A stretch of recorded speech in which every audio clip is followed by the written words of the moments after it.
ঈদ মোবারক। একাত্তর টেলিভিশনে ঈদুল আজহার বিশেষ উৎসব যোগে আপনাদের সবাইকে স্বাগত জানাচ্ছি। আমি রুবাইয়াত অদিতি। প্রত্যেক ঈদে আমাদের একটা মোটামুটি ট্রেন্ড এখন দাঁড়িয়ে গেছে যে আমরা অপেক্ষায় থাকি বাংলাদেশের মেগাস্টার শাকিব খানের মুভি রিলিজ কোনটা হচ্ছে এবং সেটাতে দর্শকরা কি পরিমাণ উচ্ছ্বাস প্রকাশ করছেন আর সেই ছবিটা নিয়ে কি পরিমাণ মাতামাতি হচ্ছে। আজকে আমরা কথা বলবো শাকিব খানের এবারের ঈদের ছবি রকস্টার নিয়ে আলাপ করার জন্য রকস্টারের ক্যামেরার সামনের একজন এবং ক্যামেরার পেছনের একজন আজকে আমার অতিথি হিসেবে আছেন। আপনাদের সবার সাথে পরিচয় করে দিচ্ছি। আগে ঈদ মোবারক জানিয়ে নিই আপনাদের। ঈদ মোবারক।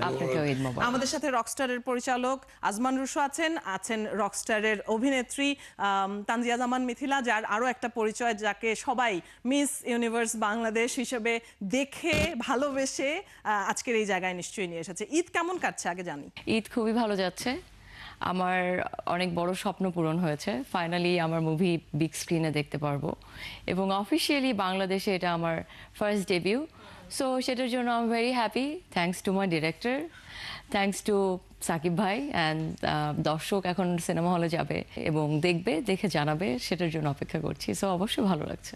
আপনার ঈদ এবং এই ঈদে যেহেতু সিনেমা মুক্তি পাওয়া, কাজে বাড়তি একটা এক্সাইটমেন্ট তো নিশ্চয়ই আছে। অফকোর্স এক্সাইটমেন্ট তো আছেই। আর ঈদ ভালো যাচ্ছে, বাট একটু রিল্যাক্সিং করলাম। আমি তো লাস্ট অনেকদিন ঘুমাতে পারছিলাম না, সো ঈদটা আসলে ঘুমাইতে কাটাবো এরকমই ভাবতেছি।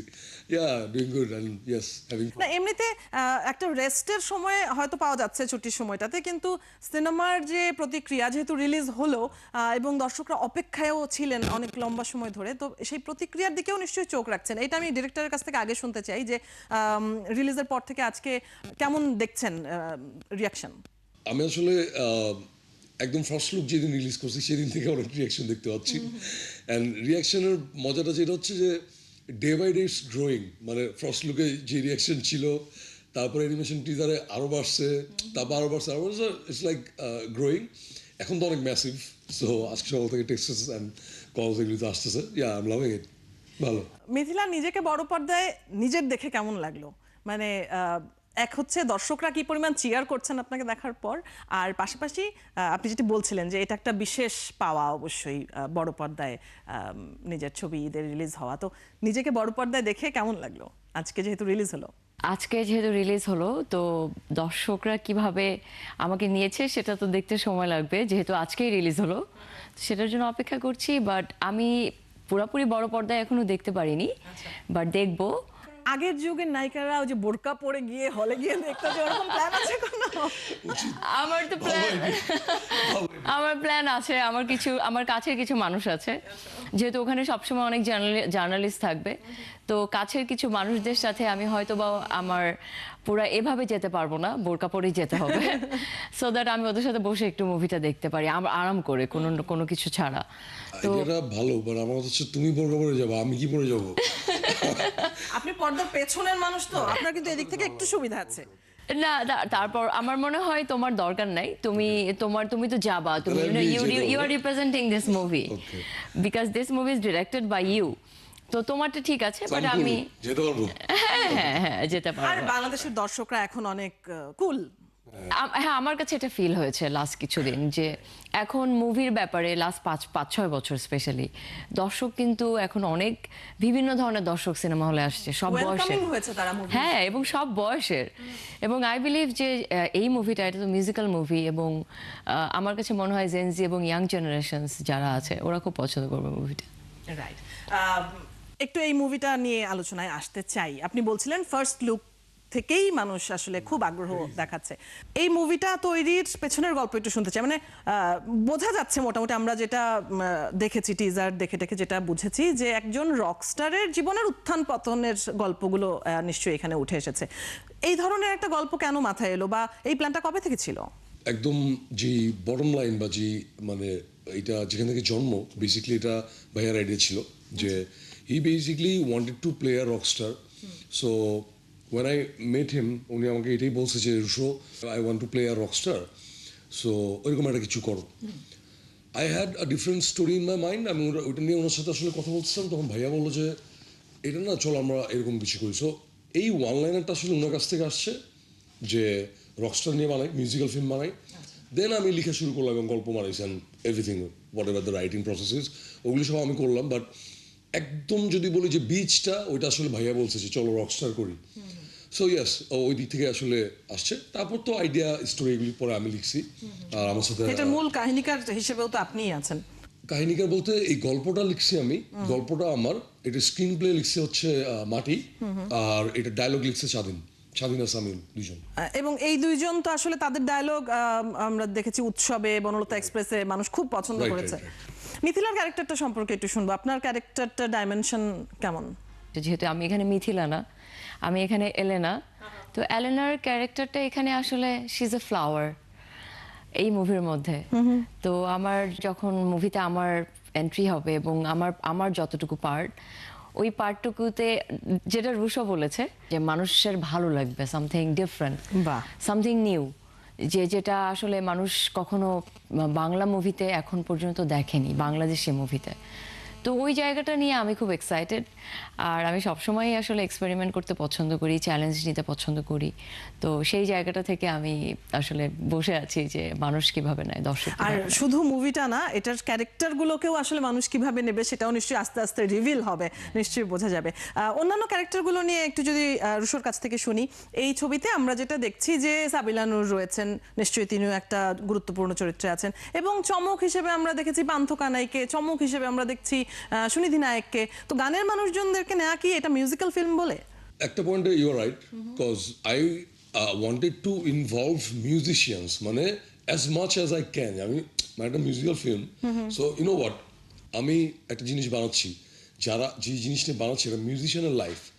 আমি ডে ওয়ান থেকে আমার এরকম প্ল্যান ছিল যে আমি একটু মিউজিশিয়ানদের সাথে একটু বসবাস করি। যদিও আমি সারা জীবন মিউজিশিয়ানদের সাথেই, I was a musician too, so আমি মিউজিশিয়ানদের সাথেই এরকম বড় হয়েছি। বাট এই জার্নিতে আরও ট্রাই করতেছিলাম যেন একটু মিউজিশিয়ানদের সান্নিধ্যে থাকা যায়। সো অদিত ভাই ইজ মাই ভেরি ক্লোজ বড় ভাই, মিউজিশিয়ান অদিত রহমান। তা আমি অদিত ভাইরে বলতাম যে ভাই তোমার সাথে একটু ঘষা মারা যাই, আমি একটু পাবো মিউজিকের ফিল্ডে। সো এরকম ছিল আমার আইডিয়াটা। সো আমি চিন্তা করতেছি যে ওকে এইসব জোনে যদি একটু টাচ করা যায়। সো পান্থ কানাইয়ের যে ক্যারেক্টারটা, ওনাকে আসলে ফার্স্টলি আমরা অ্যাপ্রোচ করছি to play the character, not as a singer. But যখন ওনার ক্যারেক্টার করছি, আমি ওই পিরিতি গানটা নিয়ে এমনিতে অনেক ছিলাম, মানে আমি এই গানটা আমি সবচেয়ে বেশি ড্রাফট বানাইছি। Like I have made more than 25 draft of this song পিরিতি। 25টা ড্রাফট বানাইছি, আমি অনেকগুলি সিঙ্গার চেঞ্জ করছি। ফাইনালি যখন পান্থমানাকে কাস্ট করছি, তখন আমার কাছে মনে হচ্ছে he is the right choice. And যখন ওনার সাথে বললাম আমি, দাদা এরকম গানটা গাবেন নাকি আপনি, চল করি। তখন আমি একদিন ওনাকে নিয়ে আমার গাড়িতে ঘুরতেছি নিকেতনের মধ্যে, অ্যান্ড গাড়িতে আমি ওনাকে পুরো গানটা গাওয়াইছি, গাড়ি চালাতে চালাতে গাওয়াইছি গানটা। So it was a very interesting moment আর কি, যে আমরা কীভাবে কোলাবোরেশনটা করলাম। সো দাদা was like okay this is something new, চল এটা করি। আর ওনার তো ফর্টে এটা, যেই টাইপের জিনিস উনি করে ওইরকম টাইপের জিনিস। সো ইয়েস, আমি ওই জায়গা থেকেই একটু ট্রাই করছি যে মিউজিশিয়ানদেরকে যদি একটু ইনভলভ করা যায় জিনিসটার মধ্যে। অ্যান্ড সুনিধি, পান্থ কানাই ছাড়াও আরও কিছু কাস্টিংয়ের চমক আছে, যেটা মানুষ সিনেমা হলে গেলে দেখে মজা হবে। না, কিন্তু সুনিধি এবং সাবিলা নূরকে তো মানুষ দেখেছে, তাদের ক্যারেক্টার গুলোও কি equally important? She Sabila is playing the lead, so ও আসলে পুরোটা মানে প্রকল্পের লিডটাও করছে। সুনিধির খুবই ইন্টারেস্টিং একটা ক্যারেক্টার, বাট সুনিধি একটা ভেরি স্পেশাল একটা গেস্ট ক্যারেক্টার টাইপের। সো আসে ফুলের মতো চলে যায় এরকম। আর Mithila is playing a character which is like a bridge, মানে একটা পুরো ক্যারেক্টার জার্নি, ট্রান্সফরমেশন, রিয়েলাইজেশন, এই পুরো জিনিসটা হচ্ছে ওর একটা মিস্টিরিয়াস ক্যারেক্টার। আপনার হলে দেখে আরেকটু এনজয় করতে পারবেন নিশ্চয়ই। মিথিলার ক্যারেক্টার সম্পর্কে আমরা একটা ছোট্ট আইডিয়া তো পেলাম। আপনি বলছিলেন চ্যালেঞ্জ নেওয়ার ব্যাপারটা, অ্যাডভেঞ্চার করতে চান নিজের সাথে, নিজের কাজের সাথে। একটু জানতে চাই যে গ্ল্যামারাস লুকের বাইরে আপনাকে আমরা মিস ইউনিভার্সের যখন পুরো জার্নিটাতে দেখেছি, সেখানে খুব গ্ল্যামার আপনার মধ্যে দেখেছি সবসময়। রকস্টারের ক্যারেক্টারটাও বেশ গ্ল্যামারাস একটা লুকে আপনি আছেন। এর বাইরে কিছু করার কোনো প্ল্যান কি করছেন, বা সেই ধরনের চ্যালেঞ্জ কি নিতে চান?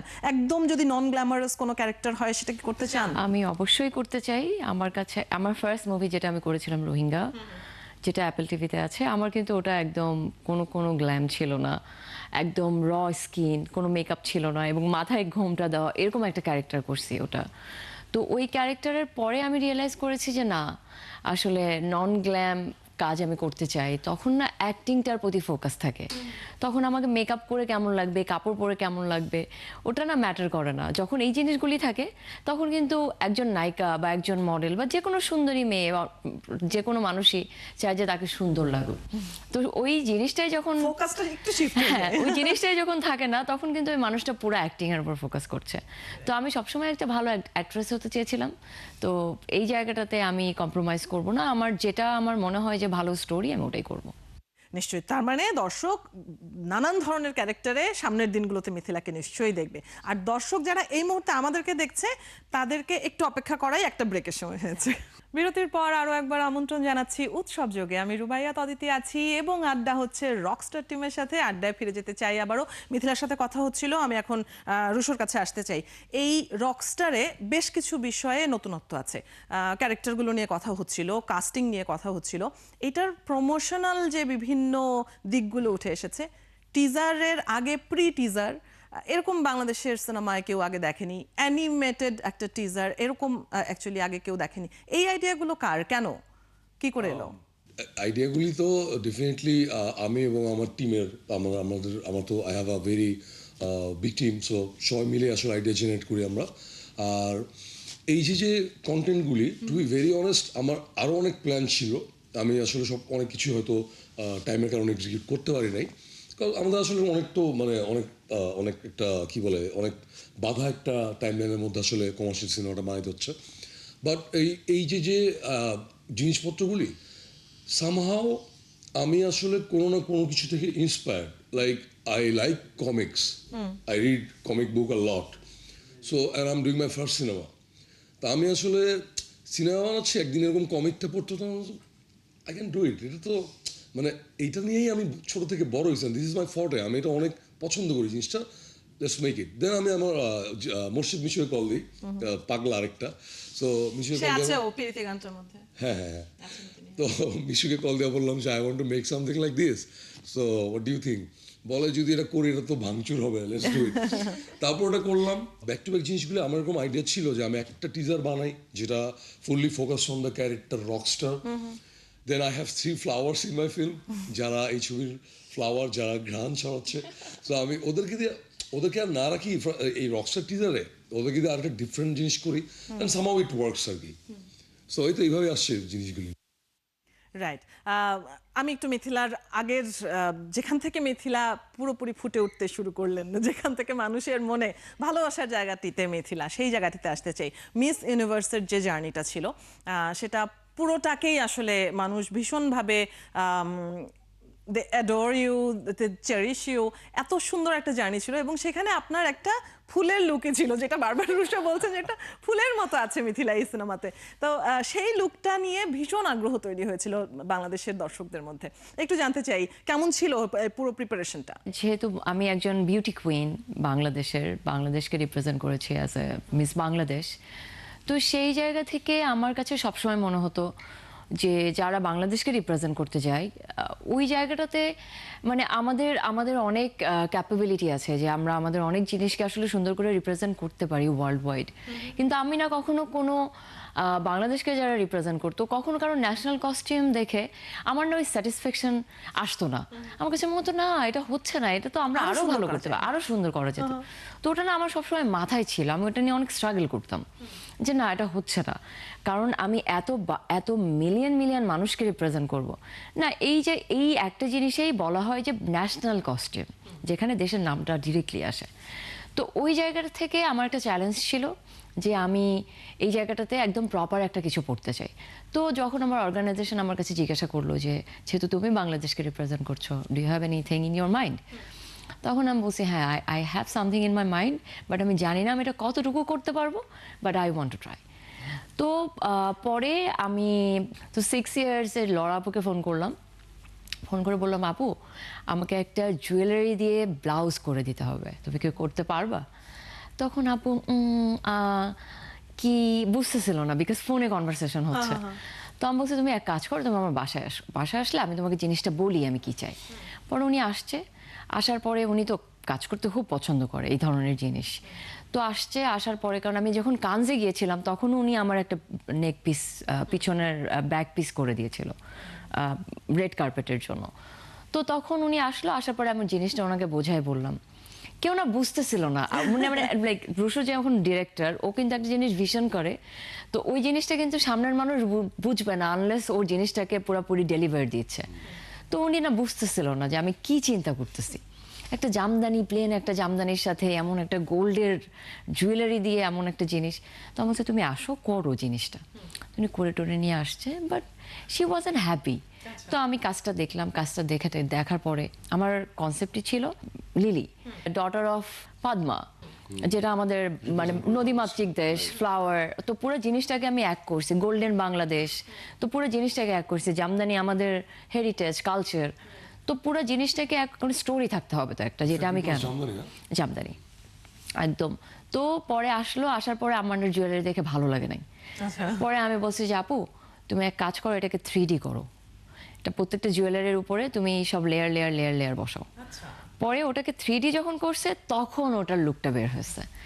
বের করার পরে তারপরে যখন আমি ওখানে গিয়ে পড়ছি, আমি আসলে তখন আমি বলবো না, আমি ন্যাশনাল কস্টিউম পরে যখন ব্যাকে গেছি, আমার চোখ দিয়ে পানি বের হয়ে গেছে যে ও মাই গড, আমি ফাইনালি জিনিসটা করছি। আর যেহেতু আমার জিনিসটার প্রতি লাইক অনেক ভালোবাসা ছিল, অনেক কষ্ট করছি। ওখানকার সবাই নিশ্চয়ই খুব প্রশংসা করেছে। হ্যাঁ। তো পরে যখন জিনিসটা করছি তখন আমার কাছে মনে হয়েছে ও মাই গড, ফাইনালি আমি করছি। Exactly, because it is something very মানে ভেরি ইমোশনাল। তো আমরা যেহেতু লুক নিয়ে কথা বলছি, আমরা একদম শেষ দিকে আছি, একটু আমি রকস্টারের লুকের জায়গায় আসতে চাই আপনার কাছে, এবং এটা দিয়ে শেষ করব আসলে আজকের আয়োজনটা। এক হচ্ছে রকস্টার, নামটা শুনলে একটা লুক আমাদের কল্পনায় তো আসেই, এবং এখানে যে বিভিন্ন ক্যারেক্টারগুলো, সেই ক্যারেক্টারগুলোর বিভিন্ন লেয়ার রয়েছে, বিভিন্ন ডাইমেনশন রয়েছে, সব মিলিয়ে আপনি রকস্টারেও লুক নিয়ে অনেকখানি কাজ করেছেন যতদূর বোঝা যায়। কেমন ছিল অভিজ্ঞতা? এটা আসলে একই সাথে এক্সাইটিং এবং চ্যালেঞ্জিং, দুইটা একসাথেই ছিল। আমার ওনার ভাইয়ার যেই ড্রেডলক লুকটা, ওটা নিয়ে অনেক এক্সপেরিমেন্ট করা লাগছে। I have worked more then 2 months in Photoshop and AI, এগুলি করে দেখা লাগছে। তারপর ওই ফাইনালি যেটা করলাম, ওটা তো সবাই দেখছে এই লুকে, টিজারে অ্যান্ড ফার্স্ট লুকে। এটা এক লাইনে যদি শেষ করি, সেটা হচ্ছে আসলেই একই সাথে এটা এক্সাইটিং অ্যান্ড চ্যালেঞ্জিং ছিল, অ্যান্ড ইট ওয়াজ ফান। আমার মনে হয় দর্শকরাও একই সাথে এক্সাইটমেন্ট এবং ফান নিয়েই হল থেকে বেরোবে, এবং অনেক অনেক শুভকামনা থাকছে রকস্টারের জন্য। শুধু রকস্টার না, আপনাদের সামনের কাজগুলোর জন্যও শুভকামনা থাকছে। আশা করছি রকস্টার আপনাদের সামনের কাজগুলোকে আরো মসৃণ করে দেবে পথ চলাটাকে। অনেক ধন্যবাদ আজ ৭১কে সময় দেওয়ার জন্য। দর্শক, আজকের উৎসব যোগ এখানেই শেষ করব। যারা রকস্টার এখনো দেখেননি এবং দেখার পরিকল্পনা করছেন, তারা নিশ্চয়ই আজকের আড্ডা থেকে আরো কিছু আগ্রহের জন্ম নিশ্চয়ই তাদের মধ্যে হয়েছে। সামনের দিনগুলোতেও ৭১-এর সাথেই থাকবেন। বিশেষ আয়োজনে বিশেষ সব অতিথিরা থাকবেন কিন্তু এবারের ঈদ আয়োজনে। আজকের মতো চলে যাচ্ছি, ভালো থাকবেন সবাই। মেরিল প্রথমবারের মতো নিয়ে এলো স্যাফরন সিরাম সোপ বার। প্রতিদিন গোসলে সিরামের উজ্জ্বলতা। মেরিল সিরাম সোপ বার।